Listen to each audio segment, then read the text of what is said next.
OBC की आबादी बढ़ी है और एससी एसटी की भी आबादी बढ़ी है, तो इनके उत्थान के लिए जो संवैधानिक प्रावधान है कि इनको रिजर्वेशन मिलना चाहिए, तो रिजर्वेशन तो मिल रहा है, लेकिन रिजर्वेशन की आबादी जब बढ़ी है तो रिजर्वेशन का आकार भी बढ़ना चाहिए। और दूसरा एक मामला मैंने पार्टी का अपना नज़रिया को रखा कि साहब पिछले दिनों से भी मुस्लिम समुदाय के कुछ लोगों का इंक्लूजन हुआ है इसमें ओबीसीज में, लेकिन उनको फ़ायदा नहीं मिल पा रहा है। दोस्तों, मैं रेहान और आप देख रहे हैं RBN live news. RBN live news में आपका स्वागत है। दोस्तों, आपने अगर अभी तक मेरा चैनल को सब्सक्राइब नहीं किया है तो सब्सक्राइब कर लीजिए। खबरों की ओर बढ़ने से पहले एक नज़र सुर्खियों पर। पटना, दरभंगा, समस्तीपुर में बारिश, 12 जिले में चेतावनी। किशनगंज, पूर्णिया और कटिहार में हैवी रेन का अलर्ट। 6 अक्टूबर तक ऐसा ही रहेगा मौसम। भीड़ का थाने पर हमला, 20 गाड़ियां फूकी, पुलिस कर्मियों को भी पीटा। शराब की सूचना पर पड़ी थी रेड, भागने के दौरान युवक का हुआ मौत। भर के लोग। किशनगंज के डीएम ने पोठिया में किया जनसंवाद, उमड़ी लोगों की भीड़, विभिन्न योजनाओं की जानकारी लोगों को दी। मंत्री गिरिराज ने पीएम मोदी के बयान का समर्थन किया, बोले आज विपक्षी द्वारा आम लोगों को वर्गलाने की लगातार कोशिश की जा रही है। जातीय गणना पर सवाल उठाने वालों को तेजस्वी की नसीहत, कहा पीएम से कहिए देश में जाति जनगणना करा दे। जदयू महासचिव प्रगति मेहता ने भी जताई नाराजगी। पटना में 14 दिन बाद सफाई कर्मियों की हड़ताल खत्म, निगम और कर्मचारियों के बीच 8 मांगों पर बनी सहमति, शहर को कूड़ा से मिलेगी राहत। छपरा में आक्रोशित लोगों ने सड़क जाम कर किया प्रदर्शन, डेंगू के बढ़ते केस के खिलाफ फूटा गुस्सा, शहर में सफाई और फॉगिंग करने की उठाई मांग।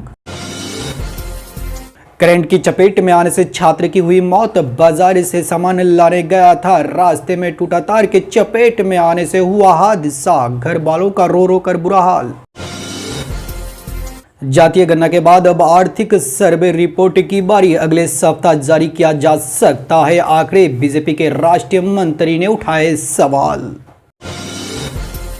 सिपाही भर्ती परीक्षा में 15-15 लाख में हुई थी डील, 3 राज्यों के परीक्षा माफियाओं ने 2-2 लाख एडवांस लिए थे, लखीसराय में मास्टरमाइंड गिरफ्तार।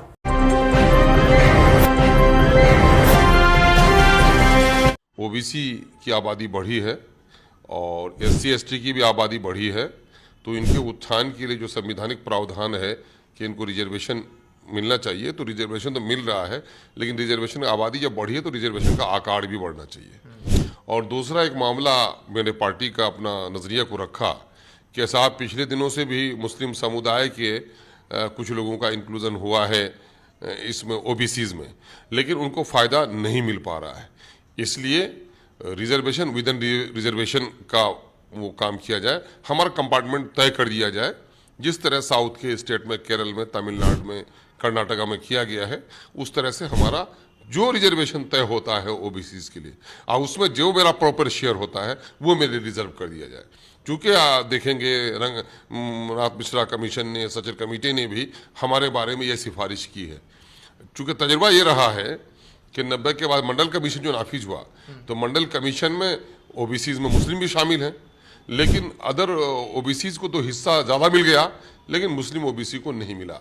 यही वजह है कि 5-7% चपरासी में भी बहाल नहीं है लोग। इस वक्त जो 18% मुस्लिम आबादी है, उसमें तकरीबन 13% लोग ओबीसीज में आते हैं। मुसलमानों के रिजर्वेशन का दायरा बढ़ना चाहिए, ये नहीं, मुसलमानों का नहीं, मेरा मामला ये है कि ओबीसी के रिजर्वेशन का दायरा बढ़ना चाहिए। एज ए होल ओबीसी की आबादी बढ़ी है, तो ओबीसी में जो मुस्लिम माइनॉरिटी ओबीसी का शेयर होता है, उसके शेयर के लिए अलग कंपार्टमेंट तय होना चाहिए, ताकि हमको, आप अगर ओबीसी में हम शामिल हैं तो मुझको हिस्सा भी मिलना चाहिए। हम ओबीसी में शामिल भी हों और मुझको हिस्सा भी नहीं मिल पा रहा है, ये कौन सा रिजर्वेशन है? इसलिए मेरा कंपार्टमेंट अलग से तय होना चाहिए।